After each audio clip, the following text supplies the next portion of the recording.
Kabila de retour. Après la marche organisée par Paul Kagame dans le monde entier pour bloquer Donald Trump. Museveni, William Ruto, bloqué par Donald Trump. Nine zali kolekana. Mbote na bino ba papa, mbote ba mama, mbote na ba Congolais nyonso de partout au bozali ko na biso, na chaîne na bino, chaîne na biso. Alors bandeko tozali awa na ba nouvelle ya makambo etali la République démocratique du Congo. Voilà pourquoi na écourté mbote na ngai. Parce que moté me betan duku duku. Pona ebisa bino makambo ekolekana na République démocratique du Congo. Mboka na bino, mboka na biso. Bandeko ba Congolais. Oh ezali dernier virage. Dernier virage autokolekana ngo.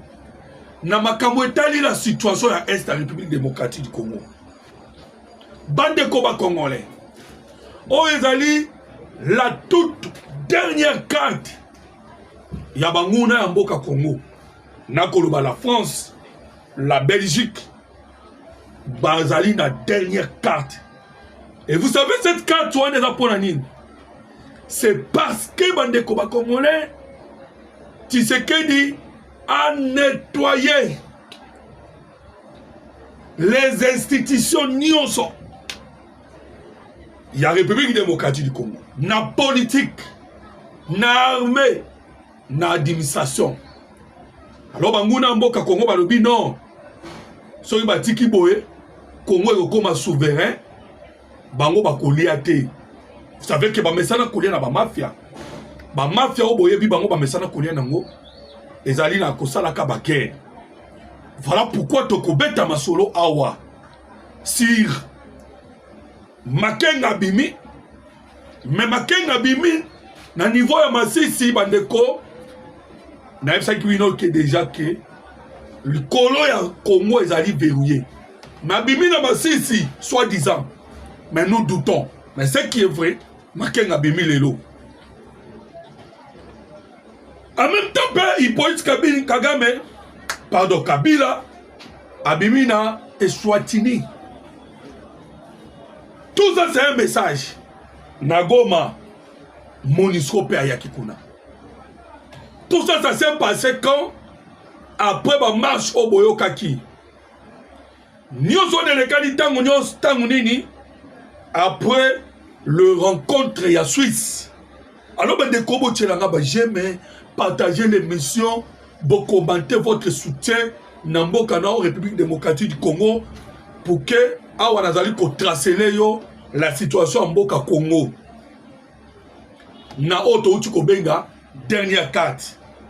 Parce que Awana utiko yeb sana yo ndeko Congolais que tous les traîtres infiltrés na minute yo babwaka mi mopanzi ya Rwanda. Et koto yo ndako eza kosukwama. Le problème tout ça nango bandeko ba Congolais.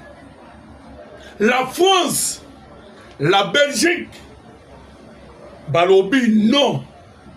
Tokoki kozwa jamais otobengi nini la reconnaissance ya génocide congolais.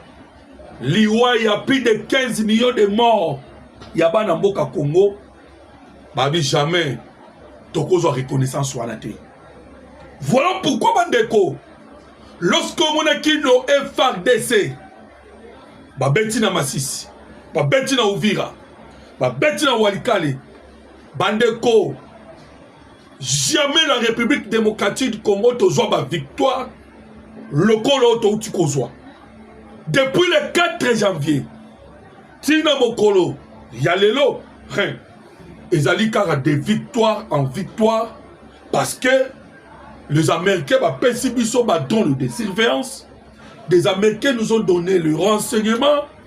Les Américains ont pourquoi? Parce que nous avons signé avec les États-Unis d'Amérique les accords au Italie, le renseignement et la défense.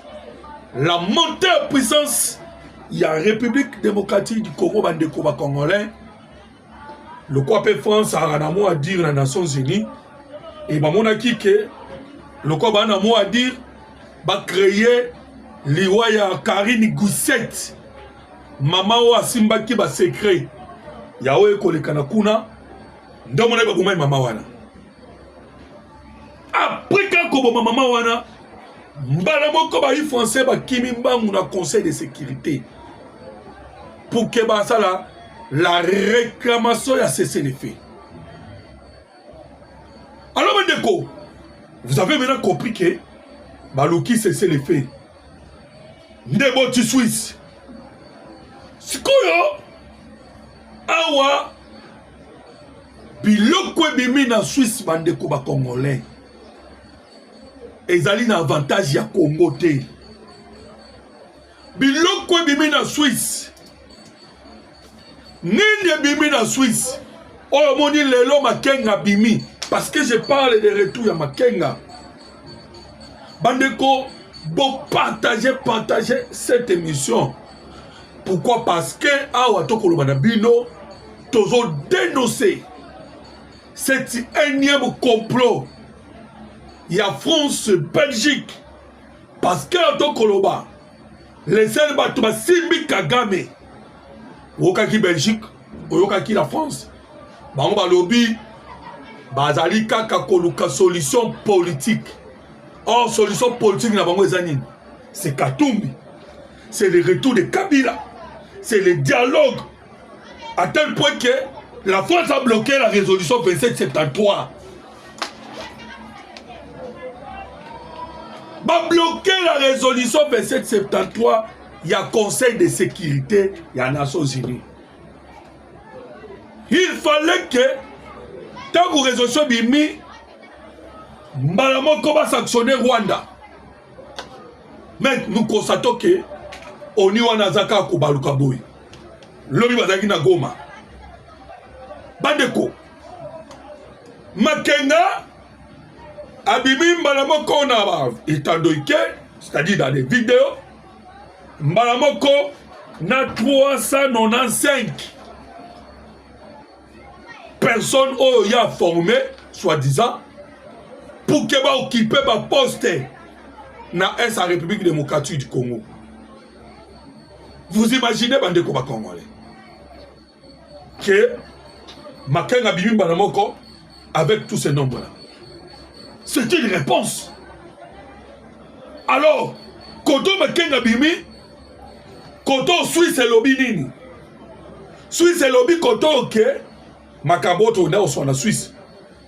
L'installation y a mécanisme conjoint de vérification y a cessé les faits. Cessé les faits. Maintenant, Babunda Boba doit cesser les faits.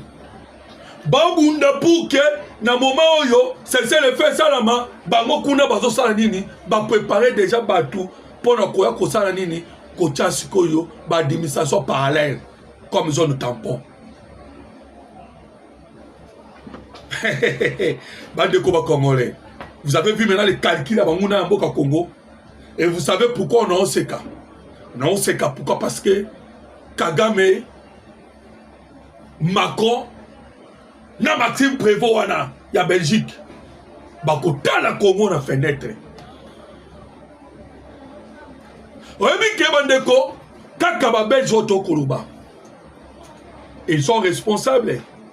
Ba papa bakata bango maboko. Boyebi yango bandeko ba Congolais. Ba mama bakata bango maboko. Batu ba kufi en désordre.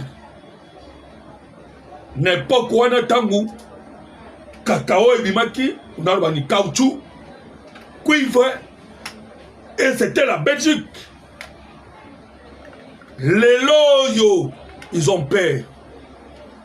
Pourquoi? Parce que Bayebaki sont au Seigneur obtenir le statut à génocide congolais, il a dit où tata belge. Mais Badaki Kobangake, ceux qui ont eu statut wana, Malmo Bayeba Salabiso guerre exatée. bandeko ba congolais bo aimer émission bo partager abonnez-vous massivement parce que makambo tokoloba ezali makambo etali la République démocratique du Congo mboka na bino mboka tokotikela bana. Nous ne pouvons pas laisser mboka bandeko ba congolais et que de bon. Alors vous avez maintenant compris que ndenge tobeta masolo Bayi Rwanda na calcul wana est déjà bloqué parce que c'est leur calcul. Ah tozo banabino makambu tout o elekana kina Suisse et de côté. Nous devons mettre cela de côté. Et les signaux toza na yango et là ça qu'ils ont déjà de côté. Kagame a oyokate. Kobimisa bato makenga bimisi na sortie médiatique ya Kabila kuna. Cela montre que il veut la bataille. Kagame alingi bitumba. D'ailleurs aloba kango déjà. Oh non. Na bimisa ba militaire na la Congo te. Il ne se cache plus. Aloba kiango. Mais bandeko, le problème c'est la France. Ndenge omoni mokonzi mboka travaillaki akendaki Luxembourg mpona kolongola Luxembourg na nsima ya Kagame. Ndenge tolongoli Allemagne na nsima ya Kagame. Kagame auti kosepela awa mais azangi ndenge akotanga même le Bayern de Munich parce que il y avait des accords là-dedans. Ndenge tolongoli Grande-Bretagne, Australie, Canada, États-Unis d'Amérique et Sengeli France à Longwa ou soit Bakolongwa ensemble. Quand la France n'est pas travailler, n'a cessé. La France va travailler n'a cessé avec Paul Kagame. Voilà pourquoi maintenant Donald Trump passe à la vitesse supérieure. Trump a passé à la vitesse supérieure. Na compense à biso sikoyo. Ba drone de surveillance. Ah, est-ce que tu passes à la vitesse supérieure? N'est aussi ba drone de surveillance.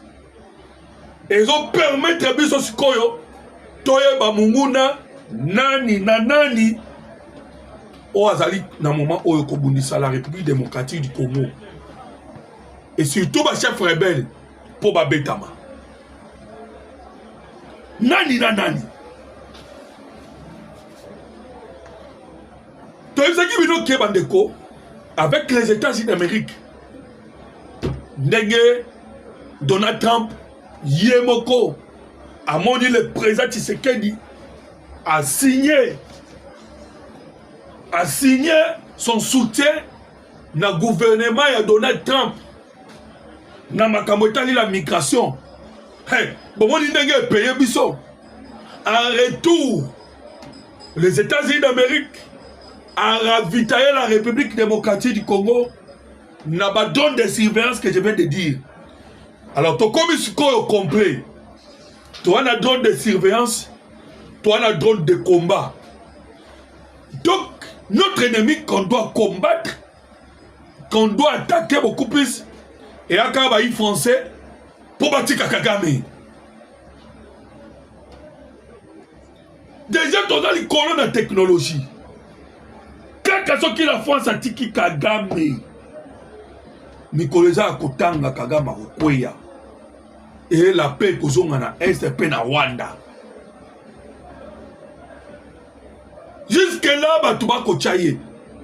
Biloko boyo ki bande kona uti koloba. Oh, le Canada qui la Suisse, c'est la France. Oh, c'est le fait. Comment est-ce que bande koba congolais? Le coup permet M23. Sanctionné par l'ONU. Sanctionné par les États-Unis d'Amérique. Comme étant criminel. Mais, na Suisse, kuna, kende koloba, tout ça na bango, tout ça na mécanisme de vérification de cessez-le-feu. Or que le groupe en question, la force ont ainsi mis groupe wana, ezali le Rwanda. Et le Rwanda, sanctionné par la résolution 2773, bande koba congolais, a tolo banabino, la France a sakana nabiso, a balukaboui. Mais ils ont échoué. Bakolé là. Bakota la Congo na fenêtre. Ils n'ont même pas intérêt. Bandeko, quand ils soutiennent le Rwanda, parce que pour la bango, même à temps les millions de morts, et tali bangote. Les loyaux sont bas là. Vous avez vu que Bazaki na Moïse Katumbi. Au travers il y a SSS5. Bameki kuna na ga Katanga. Bandeko, et c'est mbite. Bameki na ga Katanga. Ils n'ont pas réussi. Les loyaux tomoni bandeko ba Congolais mbaramoko. Ba révélation et kobima. Ba révélation et pimi. Sur ce plan, il y a placement, il y a Empire Imatuti. Un projet où Simbamaki, now William Ruto, Paul Kagame, na Yoweri Museveni. Wapi, na niveau à Est de la République démocratique du Congo. L'échec complet. L'échec total. Batamboli. Pour se victimiser. Marche au moni. Les États-Unis d'Amérique, Bamacho Bomoni, na Royaume-Uni, na France, objectif Moko, va se victimiser. Ça, c'est les stratégies de Kagame. Mais Bazaki rencontré par la réalité. Tango ba otuna bango. Bon pesa ba kombo ya ba oyo ba kufi. Tango ba tuni bango. Minemwe. Place au Banyamulenge Bavandi. École les alika Batouti. Il n'y a que de touti. Alors, Bandeko, alors que Kuna, population basale plus de 10. Et il y a des Bébembe, il y a des Bashi, il y a des Bafulero, il y a plusieurs ethnies. Oh, Avani Wapi. Na niveau ya Minembo. Mensonge, le Coran mensonge. Décortiqué par les Américains. Hey, mais Bandeko, va commettre erreur grave. Erreur grave. Pourquoi? Parce que Donald Trump, après avoir vu cela, après avoir commandé cela, bas service de renseignement, il y a des Américains qui ont travaillé là-dedans. Pour l'identification, il y a des organisateurs, il y a des marches wana nyonso. Bazo identifier bango moko. Pas identifier bango. Et déjà la liste des alliés. Bandeko ba Congolais liste des alliés. Et dans la liste wana, on a retrouvé des Rwandais. Et les Américains ont compris que l'ennemi Sikoyo est allié de Rwanda. Voilà pourquoi tu as dit que moto za copé là entre le Rwanda et les États-Unis d'Amérique, tout comme entre Bissau-Penao, France-Belgique. France-Belgique au Bazali, bande de Congolais derrière le Rwanda. Pour freiner les choses. Pour pas même matin, de sorte que quand on va primaire et aux États-Unis d'Amérique et que les démocrates sont à la scène, mais retard. Une mission impossible. Mission impossible de Bandeko Congolais. Alors, Yoka Sikoyo, l'arrivée à Baï Monisco, quand on a commis dans la zone wana Otoko Benga, zone contrôlée par le M23, na Goma, ba Monisco ba komaki kuna. Et arrivé là-bas, tout le monde dit maman oyo, Azakana Sima Viviana, Yabaï français. Aïe pas na bango. Bango va jouer document ba pessier. Et dans le document, on va passer, et pas il y a Monisco, Wanto Kolba, Viviana, ainsi que James Swan, Biloko va combiner à 4 bandeko. C'est simplement Otobengi, les accords du 23 mars 2009. Yangona Yangonde Zaki la 4. Ce qui n'a tangelo document ko kakanda. Voilà pourquoi Batouana Toko Isano Bandeko Congolais. Kagame ne quittera pas l'Est de la République démocratique du Congo. En lisant le document, les M23 ba pesi.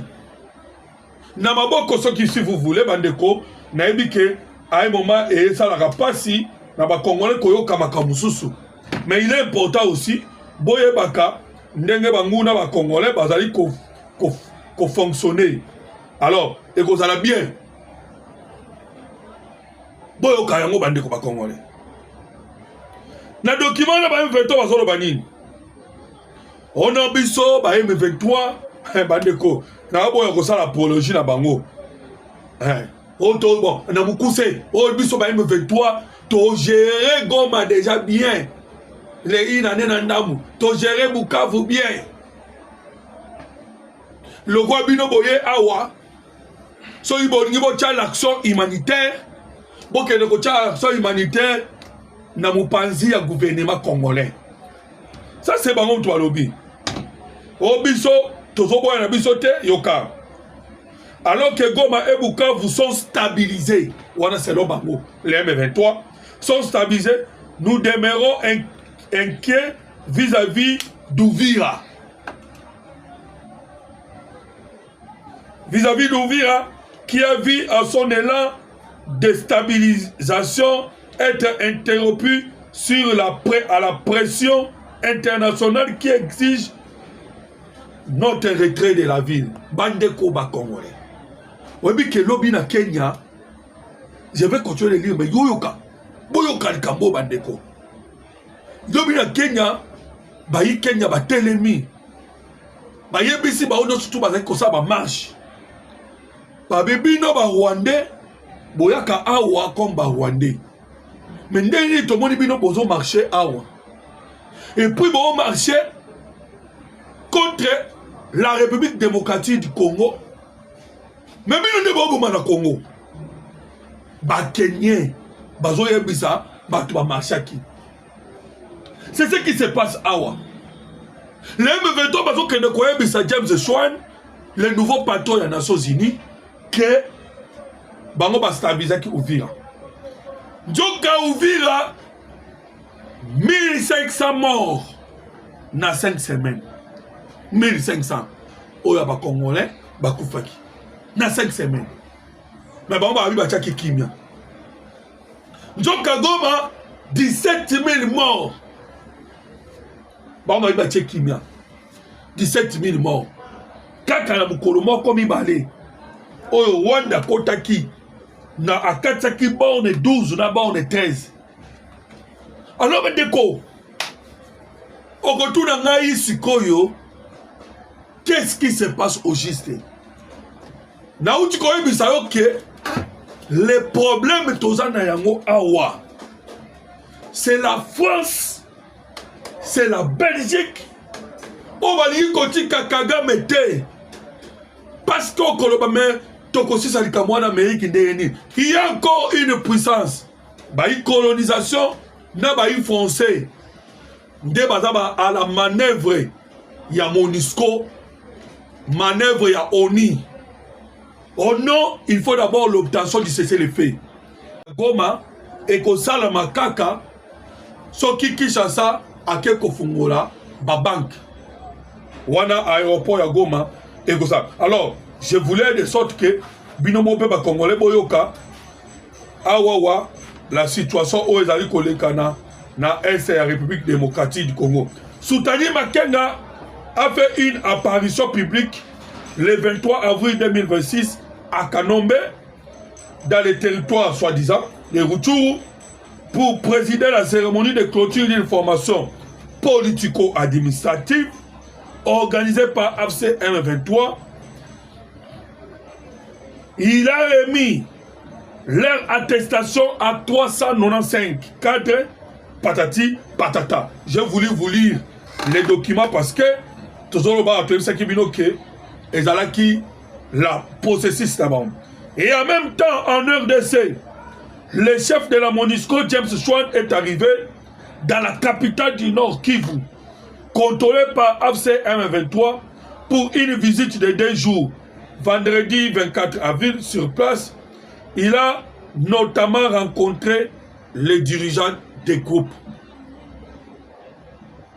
Je pense que Boyoki, ce qui se passe dans le moment où l'arrivée à MONUSCO, l'apparition de Makenga et l'apparition de Hippolyte Kanambe, alias Joseph Kabila.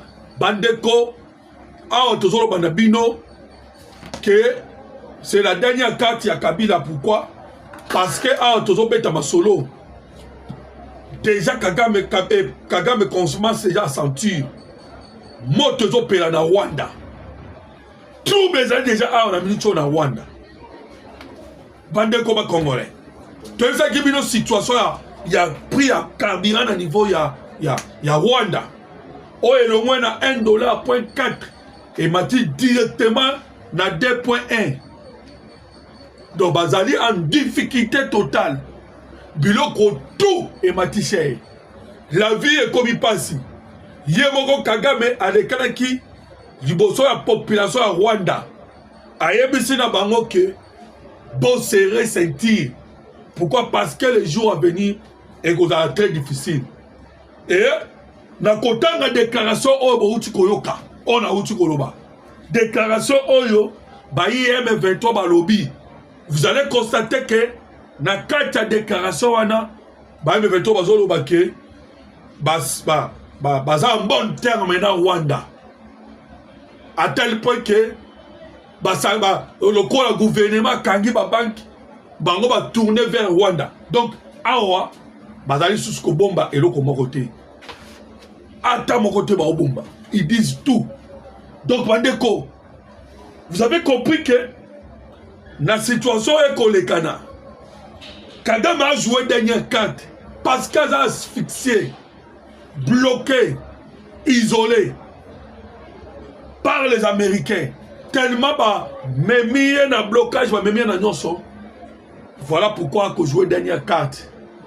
Carte de la souka, bah au bétango le monde en France pour que bah meka côté la mise zone tampon au travers il y a installation à cesser les faits pour ne bloquer la République démocratique du Congo à utiliser des armes pour ne mater la rébellion, pour ne chasser l'agresseur national congolais. Les manœuvres au français au sale. Mais le gouvernement déjà a bandit déjà qu'on répondre. A bandit déjà qu'on répondre bango. Moko moko. Donc, les Congolais doivent savoir que Bitumbo to Bunda et Sengeli kokende kosilisa yango na Rwanda pe na Uganda ainsi que Kenya. Parce que bango baza déterminé. Ba déterminé. Comme ça 395 personnes au Makenga. C'est un signal politique. Maloba ya officier général ya Uganda. Officier ougandais. Balangage oya lobaki. Oh Congo il faut un fédéralisme. Et comme fédéralisme. C'est clair. Déclaration William Ruto. Que bango il faut pas construire une gélatine à Sud Kivu. Pour permettre Biloke Bimarakuna. Ils veulent toujours garder l'Est de la République démocratique du Congo. L'influence Yabambo Kawana. Pour ça, Nabango Yangoana. Et vous avez compris que tu comprends de points de Mwanga Chouchou à Zoaka $500,000 à Pessina Jama Kaboul. Nous avons compris cela. Et ça pour légaliser la rébellion et que le gouvernement congolais a boité en Mobimba.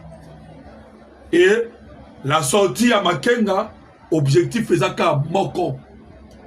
Ils ont une réponse pour dire que Bango, Bandimi de Bakoufa. Comme Bandimi Bakoufa, c'est leur décision. Ba décider ba trahir Mboka.